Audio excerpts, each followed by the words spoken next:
Matrix science എഡ്യൂക്കേഷൻ്റെ online ക്ലാസ്സിലേക്ക് എല്ലാവർക്കും സ്വാഗതം.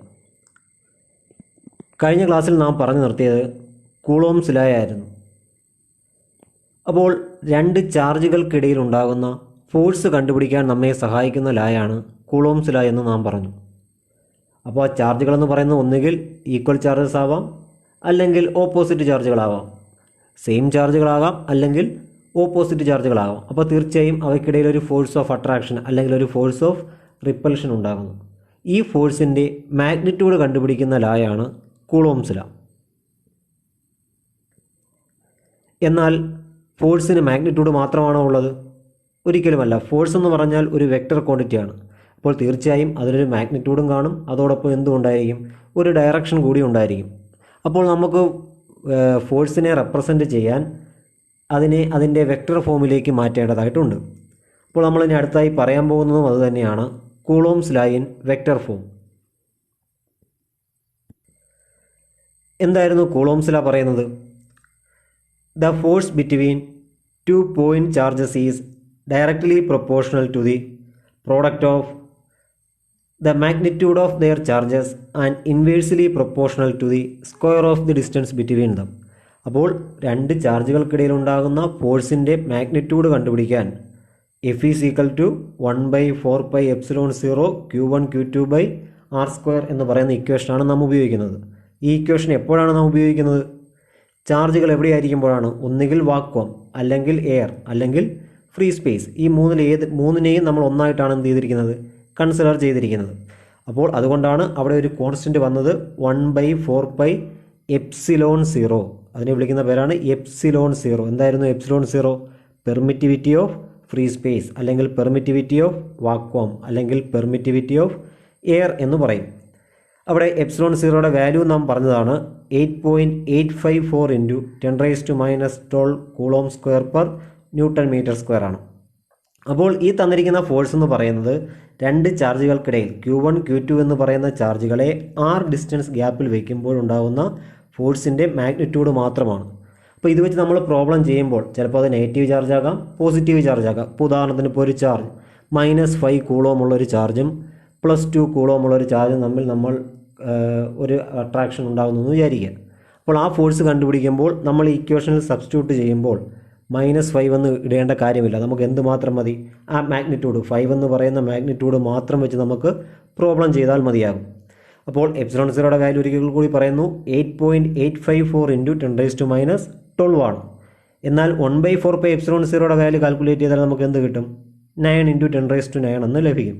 അപ്പോൾ പ്രോബ്ലം ചെയ്യാൻ ഈസി ആയിട്ട് നമുക്ക് ആ വാല്യൂ എന്ത് ചെയ്യാം? ഉപയോഗിക്കാവുന്നതാണ്. അപ്പോൾ ഇത് ഫ്രീ സ്പേസിലെ കാര്യമാണ്. എന്നാൽ നമ്മൾ ഇതിനെ ഒരു മീഡിയത്തിലേക്ക് മാറ്റിയാലോ? Q1 Q2 എന്ന് പറയുന്ന ചാർജുകൾ ഒരു മീഡിയത്തിലാണ് ഇരിക്കുന്നതെങ്കിൽ അവർക്കിടയിൽ ഉണ്ടാകുന്ന ഫോഴ്സ് കണ്ടുപിടിക്കാനുള്ള ഇക്വേഷൻ നാം പറഞ്ഞതാണ്. If the charges are placed in A medium, ഒരു മീഡിയത്തിലാണ് നാം വെച്ചിരിക്കുന്നതെങ്കിൽ എഫിൻ്റെ ഇക്വേഷൻ എന്തായിരിക്കും? F is equal to 1/4πε. അവിടെ ε0 അല്ല, പകരം എന്താണ്? എപ്സിലോൺ ആണ്. ഇവിടെ എപ്സിലോൺ എന്ന് പറഞ്ഞാൽ എന്താണ്? Permittivity of the medium. Therefore F is equal to 1/4πε Q1 Q2 /R². അപ്പോൾ അവിടെ നമ്മൾ ആ എപ്സിലോൺ നമ്മുടെ ജനറൽ ആയിട്ടുള്ള, അല്ലെങ്കിൽ വാക്വമായിട്ടുള്ള, അല്ലെങ്കിൽ ഫ്രീ സ്പേസുമായിട്ടുള്ള വാല്യൂ ആയിട്ട് കമ്പയർ ചെയ്യുകയാണ്. കമ്പയർ ചെയ്യുമ്പോൾ നമുക്ക് എന്ത് കിട്ടും? εr എന്ന് പറയുന്ന ഒരു പുതിയ ടേം നമ്മളവിടെ ഇൻട്രൊഡ്യൂസ് ചെയ്യുന്നു. അതിൻ്റെ പേരാണെന്ത്? Relative permittivity. εr എന്ന് പറഞ്ഞാൽ റിലേറ്റീവ് പെർമിറ്റിവിറ്റി ആണ്, അല്ലെങ്കിൽ അതിനെ ഡൈഇലക്ട്രിക് കോൺസ്റ്റൻറ്റ് എന്നും പറയാറുണ്ട്. അപ്പോൾ ഡൈഇലക്ട്രിക് കോൺസ്റ്റൻറ്റ് അല്ലെങ്കിൽ പെർമിറ്റിവിറ്റിയോ റിലേറ്റീവ് പെർമിറ്റിവിറ്റി എന്ന് പറഞ്ഞാൽ എന്താണ്? It is the ratio of permittivity of medium to the permittivity of free space.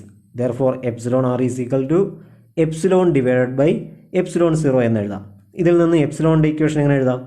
Divide ചെയ്തിരിക്കുന്ന ε0 സമത്തിനപ്പുറത്തേക്ക് പോകുമ്പോൾ മൾട്ടിപ്ലൈ ചെയ്യാനാകുന്നു. അപ്പോൾ മീഡിയത്തിൻ്റെ ഫോഴ്സ് നമുക്ക് എങ്ങനെ എഴുതാം? F medium is equal to 1/4πε സ്ഥാനത്ത് ε0 εr × Q1 Q2 R². അപ്പോൾ ഈ രണ്ട് ഫോഴ്സുകൾ തമ്മിലൊന്ന് കമ്പയർ ചെയ്ത് നോക്കൂ. ഏത് ഫോഴ്സ് ആയിരിക്കും ഇവിടെ വലുത്? മീഡിയത്തിൻ്റെ ആണോ അതോ എയറിൻ്റെ ആണോ? അപ്പോൾ എയറിലായിരിക്കുമ്പോൾ, അല്ലെങ്കിൽ ഫ്രീ സ്പേസിലായിരിക്കുമ്പോൾ എഫിൻ്റെ വാല്യൂ 1/4πε0 Q1 Q2 R² ആണ്. എന്നാൽ മീഡിയത്തിലാവുമ്പോൾ അത് എന്താവുന്നു? 1/4πε0 × εr Q1 Q2 R² എന്നായി മാറുന്നു. അപ്പോൾ ഈ രണ്ട് ഇക്വേഷനുകൾ കമ്പയർ ചെയ്യുമ്പോൾ നമുക്കൊരു അനുമാനത്തിലേക്ക് എത്തിച്ചേരാം. അപ്പോൾ നോക്കൂ, എയറിലെ വാല്യൂ 1/4πε0 Q1 Q2/r² ആണ്. മീഡിയത്തിലെ value 1/4πε0 into εr Q1 Q2/r². അങ്ങനെയെങ്കിൽ മീഡിയത്തിൻ്റെ ഫോഴ്സ് എന്തായിട്ട് വരും? F medium is equal to F air divided by εr എന്ന് നമുക്ക് എഴുതാൻ സാധിക്കും. അപ്പോൾ ഈ റിലേഷൻ ഇമ്പോർട്ടൻ്റ് ആണ്. പ്രോബ്ലം ചെയ്യാൻ വേണ്ടി ഈ ഇക്വേഷൻ നമുക്ക് ഉപയോഗിക്കാം. ചിലപ്പോൾ ഒരു എയറിലെ അല്ലെങ്കിൽ മീഡിയത്തിലെ വാല്യൂ തന്നിട്ട് എയറിലെ ഫോഴ്സ് കണ്ടുപിടിക്കാൻ പറയാം, അല്ലെങ്കിൽ എയറിലെ ഫോഴ്സ് തന്നിട്ട് മീഡിയത്തിലെ ഫോഴ്സ് കണ്ടുപിടിക്കാൻ പറയാം. അങ്ങനെ പറയുമ്പോൾ എന്ത് ചെയ്താൽ മതി? എഫ് മീഡിയമാണ് കണ്ടുപിടിക്കേണ്ടതെങ്കിൽ എയറിലെ ഫോഴ്സിൻ്റെ കൂടെ എന്ത് ഡിവൈഡ് ചെയ്താൽ മതി? εr അല്ലെങ്കിൽ റിലേറ്റീവ് പെർമിറ്റിവിറ്റി ഡിവൈഡ് ചെയ്താൽ മതിയാകും.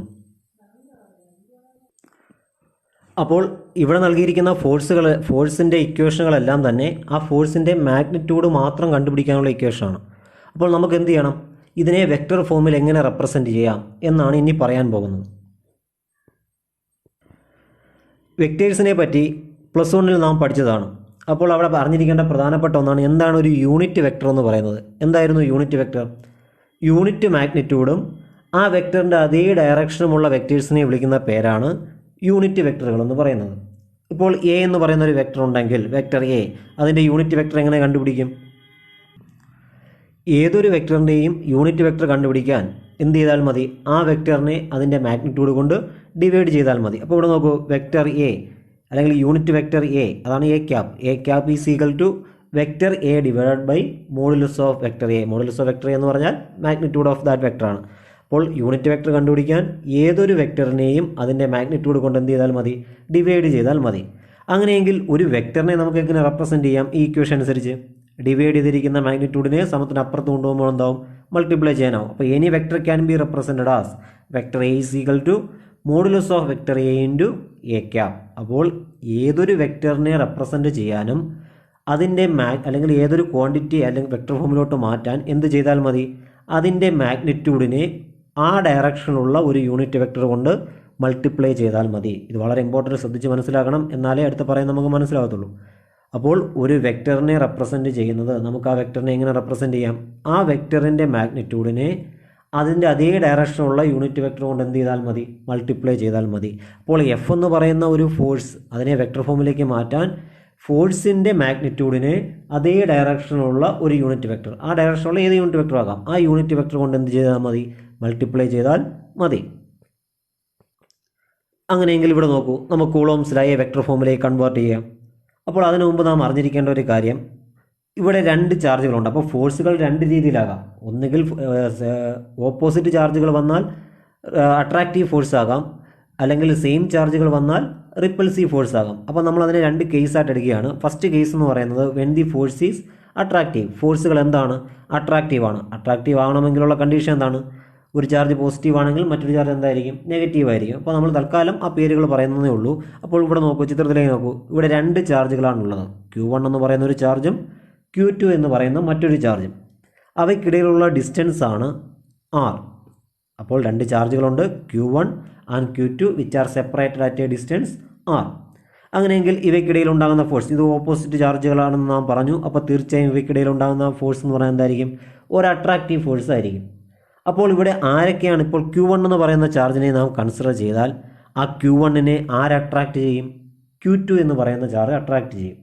നേരെ തിരിച്ചു പറഞ്ഞാലോ, Q2 എന്ന് പറയുന്ന ചാർജിൽ ഫോഴ്സ് കൊടുക്കുന്ന ആരാണ്? Q1 ആണ്. അപ്പോൾ Q2നെ Q1 അതിൻ്റെ അടുത്തേക്ക് അട്രാക്റ്റ് ചെയ്യും, Q1നെ Q2 അതിൻ്റെ അടുത്തേക്ക് അട്രാക്റ്റ് ചെയ്യും. അപ്പോൾ നമുക്ക് ഓരോന്നായിട്ട് നോക്കാം. ആദ്യം Q1ലെ ഫോഴ്സിനെ കൺസിഡർ ചെയ്യാം. അപ്പോൾ Q1ലെ ഫോഴ്സ് കൊടുക്കുന്ന ആരാണ്? Q2 ആണ്. അപ്പോൾ ഫോഴ്സ് ഓൺ Q1 എന്ന് പറയുന്നത് എന്തായിരിക്കും? Q2 കൊടുക്കുന്ന ഫോഴ്സാണ്. അപ്പോൾ അതിൻ്റെ ഡയറക്ഷൻ എങ്ങോട്ടാണ്? Q1ൽ നിന്നും Q2ലേക്കാണ്. കാര്യം അട്രാക്റ്റ് ചെയ്യുകയാണ്, Q1നെ Q2ൻ്റെ അടുത്തേക്ക് പിടിച്ചുകൊണ്ട് വരികയാണ്. അപ്പോൾ ആ ഫോഴ്സിനെ നമുക്ക് റെപ്രസെൻറ്റ് ചെയ്യാം F12. F12 എന്ന് പറഞ്ഞാൽ എന്താണ് meaning? Force on Q1 due to Q2. അപ്പോൾ Q1ലെ ഫോഴ്സാണ് ആര് കൊടുക്കുന്ന ഫോഴ്സ്? Q2 കൊടുക്കുന്ന ഫോഴ്സാണ്. അപ്പോൾ F12 can be represented as, അല്ലെങ്കിൽ F12നെ നമുക്ക് എങ്ങനെ വിളിക്കാം? Force on Q1 due to Q2. അതിൻ്റെ ഡയറക്ഷൻ എന്ന് പറഞ്ഞാൽ എവിടെ നിന്ന് എങ്ങോട്ടായിരിക്കും? Q1ൽ നിന്നും Q2ലേക്കായിരിക്കും. കാര്യം അതിനെ അങ്ങോട്ട് വലിക്കുമല്ലേ. ഇനി Q2ന് ലഭിക്കുന്ന ഫോഴ്സിനെ എങ്ങനെ റെപ്രസെൻറ്റ് ചെയ്യാം? Force on Q2 due to Q1. Q1 കാരണം Q2 ലഭിക്കുന്ന ഫോഴ്സ്, അതിനെ വിളിക്കുന്ന പേരാണ് F21. അതിൻ്റെ ഡയറക്ഷൻ എങ്ങോട്ടാണ്?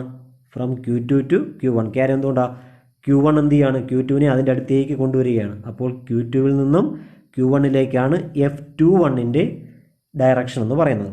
അപ്പോൾ ഈ രണ്ട് ഫോഴ്സുകളുണ്ട്, ആ രണ്ട് ഫോഴ്സ് അട്രാക്റ്റീവാണ്. ഇനി രണ്ട് ഡയറക്ഷൻ കൂടി നമ്മൾ അറിയണം. Q1ൽ നിന്നും Q2 വരെയുള്ള ഡിസ്പ്ലേസ്മെൻറ്റ് അല്ലെങ്കിൽ ആ അകലത്തെ നമ്മൾ വിളിക്കുന്ന പേരാണ് R21. അപ്പോൾ എന്താണ്?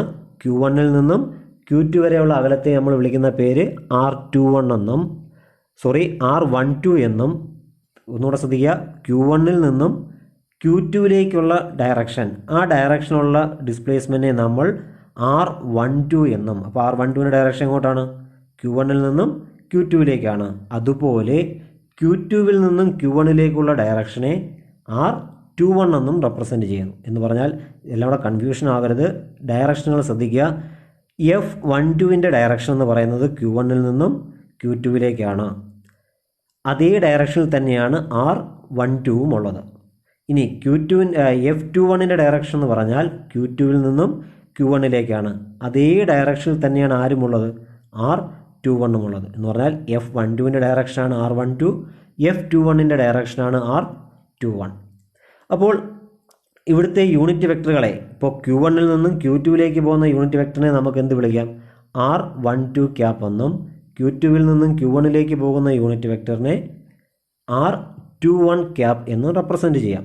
അപ്പോൾ ഈ പടം വ്യക്തമായി മനസ്സിലാക്കിയിരിക്കണം. ഒന്നുകൂടി പറയുകയാണ്, നമ്മുടെ അടുത്ത് രണ്ട് ചാർജുകളാണുള്ളത്, Q1, Q2. രണ്ട് ചാർജുകളും ഓപ്പോസിറ്റ് ചാർജുകളാണ്. അതുകൊണ്ട് തന്നെ അവയ്ക്കിടയിൽ ഉണ്ടാകുന്ന ഫോഴ്സ് എന്ന് പറഞ്ഞാൽ അട്രാക്റ്റീവ് ഫോഴ്സാണ്. അപ്പോൾ Q1ൽ നിന്നും Q2ലേക്ക് അല്ലെങ്കിൽ Q1ന് ലഭിക്കുന്ന ഫോഴ്സ് എന്ന് പറഞ്ഞാൽ force on Q1 due to Q2. Q2 ആണ് Q1ന് എന്ത് കൊടുക്കുന്നത്? ഫോഴ്സ് കൊടുക്കുന്നത്. അതിനെ നമ്മൾ വിളിച്ച പേര് F12. അതിൻ്റെ ഡയറക്ഷൻ എന്ന് പറഞ്ഞാൽ Q1ൽ നിന്നും Q2ലേക്കാണ്. ആ ഡയറക്ഷനുള്ള യൂണിറ്റ് വെക്ടറാണ് R12 എന്ന് മനസ്സിലാക്കിയിരിക്കുക. ഇനി രണ്ടാമത്തെ ഫോഴ്സാണ് F21 എന്ന് പറഞ്ഞാൽ force on Q2 due to Q1. അപ്പോൾ അതിൻ്റെ ഡയറക്ഷൻ എന്ന് പറയുന്നത് ഫ്രം Q2 ടു Q1 ആണ്. അപ്പോൾ ആ ഫോഴ്സിൻ്റെ അതേ ഡയറക്ഷനുള്ള യൂണിറ്റ് വെക്ടറാണ് R21. ഇനി ഇതിനെ നമുക്കൊന്ന് വെക്ടർ ഫോമിലേക്ക് എഴുതി നോക്കാം. ഈ ചിത്രത്തിലേക്ക് നോക്കൂ. അപ്പോൾ നമുക്ക് കുറച്ചുകൂടെ വ്യക്തമായിട്ട് കാര്യങ്ങൾ മനസ്സിലാവും. അപ്പോൾ രണ്ട് ഫോഴ്സാണുള്ളത്, F12ഉം F21ഉം. രണ്ടിൻ്റെയും മാഗ്നിറ്റ്യൂഡ് സെയിം ആണ്, എന്നാൽ ഡയറക്ഷൻ എന്താണ്?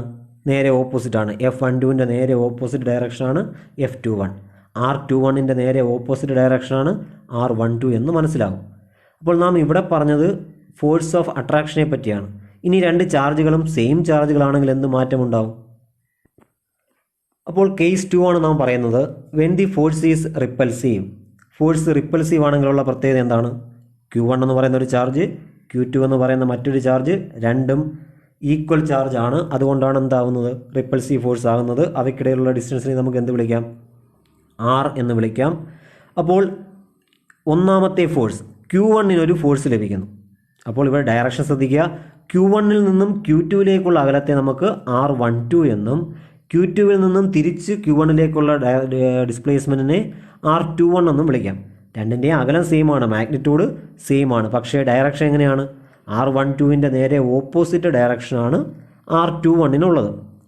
അപ്പോൾ R12ഉം R2ഉം നമ്മൾ നേരത്തെ പറഞ്ഞ അതേ കേസ് പോലെ തന്നെയാണ്. R12 എന്ന് പറഞ്ഞാൽ from Q1 to Q2, R21 എന്ന് പറഞ്ഞാൽ ഫ്രം Q2 ടു Q1ഉമാണ്.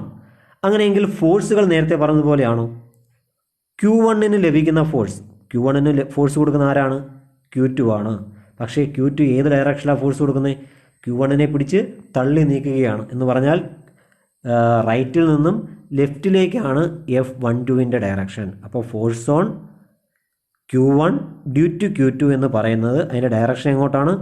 Q2വിൽ നിന്നും Q1ലേക്ക് പോകുന്ന അതേ ഡയറക്ഷനാണ്. എന്ന് പറഞ്ഞാൽ F12ൻ്റെ ഡയറക്ഷൻ എന്ന് പറഞ്ഞാൽ നമ്മളെ ഡിസ്പ്ലേസ്മെൻറ്റ് എന്ന് പറഞ്ഞാൽ ആരുടെ ഡയറക്ഷനാണ്? R21ൻ്റെ ഡയറക്ഷനാണ്. ഒന്ന് വളരെ ശ്രദ്ധിച്ചിരിക്കണം. റിപ്പൽസീവ് ഫോഴ്സിനെ പറ്റിയാണ് നാം പറയുന്നത്. F12ൻ്റെ ഡയറക്ഷൻ എന്ന് പറഞ്ഞാൽ R21ൻ്റെ ഡയറക്ഷനാണ്. ഇനി F2-ന് Q2-ന് എവിടെ നിന്നാണ് ഫോഴ്സ് ലഭിക്കുന്നത്? Q2-നെ റിപ്പൽ ചെയ്യുന്നത് Q1 ആണ്. അപ്പോൾ Q1 ആണ് Q2-നൊരു ഫോഴ്സ് കൊടുക്കുന്നത്. ആ ഫോഴ്സ് എങ്ങനെയാണ്? റിപ്പൽസീവ് ആയതുകൊണ്ട് തന്നെ അതിനെ പിടിച്ച് തള്ളി നീക്കുകയാണ്. അപ്പോൾ അതിൻ്റെ ഡയറക്ഷൻ എന്ന് പറഞ്ഞാൽ ഫ്രം Q1 ടു Q2 ആണ്, അല്ലെങ്കിൽ Q1 നിന്നും Q2 അപ്പോൾ ഫോഴ്സ് നമുക്ക് എങ്ങനെ എഴുതാം? F21 force on Q2 due to Q1. പക്ഷേ അതിൻ്റെ ഡയറക്ഷൻ എങ്ങോട്ടാണ്? R12ൻ്റെ ഡയറക്ഷനാണ്. അപ്പോൾ F21ൻ്റെ ഡയറക്ഷനുള്ള യൂണിറ്റ് വെക്ടർ ഇവിടെ ആരാണ്? R12 ആണ്. F12ൻ്റെ ഡയറക്ഷനുള്ള യൂണിറ്റ് വെക്ടർ ആരാണ്? R21 ആണ്. രണ്ടും അങ്ങോട്ടും ഇങ്ങോട്ടും മാറിയാണ് വന്നിരിക്കുന്നത്. നേരത്തെ പറഞ്ഞ കേസിൽ നിന്ന് ഇവിടെയുള്ള വ്യത്യാസമാണ് ഈ പറഞ്ഞത്. ഇനി നമുക്കതിനെ വെക്ടർ ഫോമിലേക്ക് എഴുതി നോക്കാം. Force on Q1 due to Q2 അപ്പോൾ F12 is equal to 1/4πε0 Q1 Q2/r². മാഗ്നിറ്റ്യൂഡിൽ യാതൊരു വ്യത്യാസവുമില്ല. എന്നാൽ ഡയറക്ഷൻ എന്താണ്? R21 cap. എന്താണ്? F12ൻ്റെ ഡയറക്ഷൻ എന്ന് പറഞ്ഞാൽ R12 അല്ല, പകരം ആരാണ്? R21 ആണ്. ഇനി രണ്ടാമത്തെ ഫോഴ്സ് നോക്കൂ. Force on Q2 due to Q1 is equal to, അതിന് നമുക്ക് എങ്ങനെ എഴുതാം? F21 is equal to 1/4πε0 Q1 Q2/r² into unit vector ആരാണ്? F21 എന്ന് പറയുന്നത് ആരുടെ ഡയറക്ഷനാണ്? R12ൻ്റെ ഡയറക്ഷനാണ്. അപ്പോൾ F21 is equal to 1/4πε0 Q1 Q2/r² R12 cap എന്ന് എഴുതാൻ സാധിക്കും. അപ്പോൾ നേരത്തെ എഴുതിൽ നിന്ന് വ്യത്യാസമാണിത്. അപ്പോൾ നാം പറഞ്ഞത് റിപ്പൽസീവ് ഫോഴ്സിനെ പറ്റിയാണ്. അപ്പോൾ എങ്ങനെയാണ് ഒരു വെക്റ്റർ ഫോമിലേക്ക് മാറ്റേണ്ടത്? ഒരു ക്വാണ്ടിറ്റിയെ വെക്റ്റർ ഫോമിൽ റെപ്രസെൻറ്റ് ചെയ്യാൻ ആ വെക്റ്ററിൻ്റെ magnitude of a vector into unit vector, ഏതൊന്നിൻ്റെയും മാഗ്നിറ്റ്യൂഡിനെ യൂണിറ്റ് വെക്റ്റർ കൊണ്ട് മൾട്ടിപ്ലൈ ചെയ്താൽ നമുക്കതിനെ വെക്റ്ററിലേക്ക് മാറ്റാൻ കഴിയും. അപ്പോൾ ഈ പറഞ്ഞ കേസിലെല്ലാം മാഗ്നിറ്റ്യൂഡിൻ്റെ ഇക്വേഷൻ സെയിം തന്നെയാണ്. 1/4πε0 Q1 Q2/r² ആണ് കൂളോംസ് ലോ പറയുന്ന മാഗ്നിറ്റ്യൂഡ് ഓഫ് ഫോഴ്സ്. അതിനെ എന്ത് ചെയ്താൽ മതി? അതേ ഡയറക്ഷനുള്ള ഒരു യൂണിറ്റ് വെക്റ്റർ കൊണ്ട് മൾട്ടിപ്ലൈ ചെയ്താൽ മതി. അപ്പോൾ നമുക്ക് ഓരോന്നായിട്ട് ഒന്നുകൂടി നോക്കാം. നമ്മുടെ ഫസ്റ്റ് കേസ് എന്തായിരുന്നു? Coulombs law in vector form when the force is attractive ആയിരുന്നപ്പോൾ F12ൻ്റെ ഡയറക്ഷനിലുള്ള ഡിസ്പ്ലേസ്മെൻറ്റ് R12, F21ൻ്റെ ഡയറക്ഷൻ ആകുമ്പോൾ R21. അപ്പോൾ ഫോഴ്സ് എന്ത് വന്നു? F12ൻ്റെ ഇക്വേഷനിൽ R12ഉം F21ൻ്റെ ഇക്വേഷനിൽ R21ഉം വന്നു. അപ്പോൾ ഇത് ശ്രദ്ധിക്കേണ്ട കാര്യം, രണ്ടിൻ്റെയും മാഗ്നിറ്റ്യൂഡ് സെയിം ആണ്, ഡയറക്ഷൻ നേരെ എന്താണ്? ഓപ്പോസിറ്റുമാണ്. ഇവിടെ റിപ്പൾസീവ് ആണ്. അവിടെ F12ൻ്റെ ഡയറക്ഷനിൽ വരുന്നത് R21ഉം F21ൻ്റെ ഡയറക്ഷനിൽ വരുന്നത് R12ഉമാണ്. മറ്റേതിൽ നിന്ന് നേരെ ഓപ്പോസിറ്റാണ്. അപ്പോൾ ഇക്വേഷൻ എന്ത് മാറി? F12ൻ്റെ യൂണിറ്റ് വെക്ടർ R21ഉം F21ൻ്റെ യൂണിറ്റ് വെക്ടർ R12ഉമാണെന്ന് കിട്ടി. അങ്ങനെയാണെങ്കിൽ ഇവിടെ നോക്കൂ, നമുക്കിതിൽ ആ പടത്തിൽ നിന്ന് മനസ്സിലാവുന്ന കാര്യമാണ്. Q1 എന്ന് പറഞ്ഞ ചാർജ് ഇരിക്കുന്നത് നമ്മളൊരു ഒറിജിൻ കൺസിഡർ ചെയ്യുകയാണ്.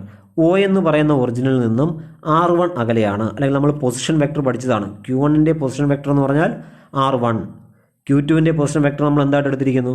R2 എന്നും എടുത്തിരിക്കുന്നു. അപ്പോൾ R1 വെക്ടറും R2 വെക്ടറും, R1 എന്ന് പറഞ്ഞാൽ Q1ൻ്റെ പൊസിഷൻ വെക്ടറും R2 ആണെങ്കിൽ Q2ൻ്റെ പൊസിഷൻ വെക്ടറുമാണ്. അങ്ങനെയെങ്കിൽ ഇവിടെ നമുക്കൊരു ട്രയാങ്കിൾ കാണാൻ കഴിയുന്നുണ്ടല്ലോ. O, Q1, Q2. ഈ ഡിസ്പ്ലേസ്മെൻറ്റുകളെല്ലാം വെക്ടർ ക്വാണ്ടിറ്റികളല്ലേ. O മുതൽ Q1 വരെയുള്ള അകലം R1, O മുതൽ Q2 വരെയുള്ള വെക്ടർ R2. ആ ഡയറക്ഷൻ കൂടി നോക്കണം. Oയിൽ നിന്നും Q1ലേക്കാണ്, ഇവിടെ Oയിൽ നിന്നും Q2ലേക്കാണ്. ഇനി ഫസ്റ്റ് വെക്ടർ എന്ന് പറഞ്ഞാൽ ആരാണ്? R21. R21 എന്ന് പറഞ്ഞാൽ Q1ൽ നിന്ന് Q2വിൽ നിന്ന് എങ്ങോട്ടാണ്? Q1ലേക്കുള്ള വെക്ടറാണ് R21. അപ്പോൾ ഇതൊരു ട്രയാങ്കിൾ പോലെ ആയില്ലേ. അപ്പോൾ നമുക്കിവിടെ ഏതിലാണ് അപ്ലൈ ചെയ്യാം? Triangle law of vector addition apply ചെയ്യാം. +1ൽ പഠിച്ച triangle law of vector addition apply ചെയ്യുമ്പോൾ നമുക്ക് എന്ത് കിട്ടും? R21 ഈസ് ഈക്വൽ ടു നമുക്ക് എന്ത് എഴുതാം? R2 മൈനസ് R1 എന്ന് എഴുതാം. അതുപോലെ R12നെ എങ്ങനെ എഴുതാം? അതും ട്രയാങ്കിൾ ലോ വെച്ച് എഴുതാം. R12 എന്ന് പറഞ്ഞാൽ Q1ൽ നിന്നും Q2ലേക്കുള്ള ഡയറക്ഷനാണ്. അങ്ങനെയെങ്കിൽ നമുക്ക് R12 സമം നമുക്ക് എന്ത് കിട്ടും? R1 മൈനസ് R2 എന്നും കിട്ടും. അപ്പോൾ നിങ്ങൾ നോട്ട്ബുക്കിലോട്ട് ഈ പടം ഒന്ന് വരച്ചതിന് ശേഷം ഈ ട്രയാങ്കിളിനകത്ത് എന്ത് അപ്ലൈ ചെയ്യുക? Triangle law of vector addition apply ചെയ്യുക. അപ്പോൾ ഈ പടത്തിലെല്ലാം എന്ത് അടയാളപ്പെടുത്തണം? ഡയറക്ഷൻ കൂടി അടയാളപ്പെടുത്തി വേണം നിങ്ങൾ എഴുതി നോക്കാൻ. അപ്പോൾ നമുക്ക് ഇങ്ങനെ കിട്ടും. R12 സമം എന്തെന്ന് എഴുതാം? മൈനസ് R21 എന്ന് എഴുതാം. കാര്യം എന്തുകൊണ്ടാണ്? രണ്ടും സെയിം ആണ്. R12ൻ്റെയും R21ൻ്റെയും മാഗ്നിറ്റ്യൂഡ് സെയിം ആണ്, ഡയറക്ഷൻ നേരെ ഓപ്പോസിറ്റ്. അതുകൊണ്ടാണ് നെഗറ്റീവ് സൈൻ വന്നത്. അത് നമുക്ക് ട്രയാങ്കിൾ ലോ വെച്ച് പ്രൂവ് ചെയ്യാൻ കഴിയും. അപ്പോൾ R12 ഈസ് ഈക്വൽ ടു നമുക്ക് എന്ത് എഴുതാം? മൈനസ് R21 എന്ന് എഴുതാം. ഈ വാല്യൂസ് നമ്മൾ നേരത്തെ പഠിച്ച ഇക്വേഷനുകൾ സബ്സ്റ്റിറ്റ്യൂട്ട് ചെയ്താലോ, അത് അട്രാക്ഷനകത്ത് അപ്ലൈ ചെയ്താലും റിപ്പൽഷനകത്ത് അപ്ലൈ ചെയ്താലും നമുക്ക് എന്ത് കിട്ടും? F12 is equal to minus F21 എന്ന് കിട്ടും. എന്ന് പറഞ്ഞാൽ എന്താണ്? ഒന്നാമത്തെ ചാർജിൻ്റെ ഫോഴ്സ് രണ്ടാമത്തെ ചാർജിൻ്റെ ഫോഴ്സും തമ്മിലുള്ള മാഗ്നിറ്റ്യൂഡ് സെയിം ആണ്. പക്ഷേ നെഗറ്റീവ് സൈൻ ഇതിനെ സൂചിപ്പിക്കുന്നു, അവയുടെ ഡയറക്ഷൻ ഡിഫറൻ്റ് ആണ് എന്ന് നമുക്ക് കിട്ടും. എന്ന് പറഞ്ഞാൽ ഇത് ഏത് ലായാണ്? ഫോഴ്സുകൾ മാഗ്നിറ്റ്യൂഡ് സെയിം, ആക്ഷനും റിയാക്ഷനും സെയിം ആണ്, പക്ഷേ ഡയറക്ഷൻ ഓപ്പോസിറ്റ് ആണ് എന്ന് പറഞ്ഞാൽ ഇത് ഏത് ലായാണ് നമുക്ക് പറയാം? ദിസ് ഈസ് കൂളോംസ് ലാ ദിസ് ഈസ് ന്യൂട്ടൺസ് തേർഡ് ലാ ഓഫ് മോഷൻ എന്ന് പറഞ്ഞാൽ എന്ത് ഒബേ ചെയ്യുന്നു? നമുക്ക് എന്ത് പറയാം? കൂളോംസ് ലാ ഒബേസ് ന്യൂട്ടൺസ് തേർഡ് ലാ. കൂളോംസ് ലാ എന്ത് ചെയ്യുന്നു? ന്യൂട്ടൻ്റെ തേർഡ് ലാ ഒബേ ചെയ്യുന്നു. പരീക്ഷയ്ക്ക് ചോദിച്ചിട്ടുള്ള ക്വസ്റ്റ്യൻ ആണ്, സ്ഥിരമായി ചോദിക്കും. എന്താണ്? ഷോ ദാറ്റ് കൂളോംസ് ലാ ഒബേസ് ന്യൂട്ടൺസ് തേർഡ് ലാ. ന്യൂട്ടൺസ് തേർഡ് ലാ ഒബേ ചെയ്യുന്നു എന്ന് പ്രൂവ് ചെയ്യാൻ ചോദിച്ചാൽ നമുക്ക് എന്ത് ചെയ്യണം? ആദ്യം കൂളോംസ് ലായുടെ ഇക്വേഷൻ എഴുതുന്നു, അതിനെ വെക്ടർ ഫോമിലേക്ക് മാറ്റുന്നു. വെക്ടർ ഫോമിലേക്ക് മാറ്റുമ്പോൾ പരീക്ഷ ചിലപ്പോൾ ഒന്ന് എഴുതിയാൽ മതി. ഒന്നെങ്കിൽ ഫോഴ്സ് ഓഫ് അട്രാക്ഷൻ എഴുതുക, അല്ലെങ്കിൽ ഫോഴ്സ് ഓഫ് റിപ്പൽഷൻ എഴുതുക. അപ്പോൾ ആ പടം വരച്ച് അത് എഴുതിയതിന് ശേഷം എന്ത് ചെയ്യുക? നമ്മൾ ഈ പറഞ്ഞിരിക്കുന്ന കണ്ടീഷൻ അപ്ലൈ ചെയ്യുക. R12 സമം -R21 ആണ്. അങ്ങനെ വരുമ്പോൾ ഈ പടം വരച്ച് ആ പാരലോഗ്രാം ലാ ഉപയോഗിച്ച് അത് പ്രൂവ് ചെയ്തതിന് ശേഷം F12 സമം നമുക്ക് എന്തെന്ന് പ്രൂവ് ചെയ്യാൻ സാധിക്കും? -F21 എന്ന് പ്രൂവ് ചെയ്യാൻ സാധിക്കും. ഇങ്ങനെ കൂളോംസ് ലാ എന്ത് ഒബേ ചെയ്യുന്നു നമുക്ക് പറയാം? ന്യൂട്ടൺസ് തേർഡ് ലാ ഒബേ ചെയ്യുന്നു എന്ന് പറയുവാൻ സാധിക്കും. അപ്പോൾ ശ്രദ്ധിച്ച് മനസ്സിലാക്കുക, നമ്മളിന്ന് പറഞ്ഞത് വെക്ടർ ഫോം ഓഫ് കൂളോംസ് ലാ ആണ്. അപ്പോൾ കൂളോംസ് ലാ ഡെഫിനിഷൻ പഠിക്കുക, അതിൻ്റെ ഇക്വേഷൻ പഠിക്കുക, അതിനുശേഷം അതിനെ എങ്ങനെ വെക്ടർ ഫോമിലേക്ക് കൺവേർട്ട് ചെയ്യുക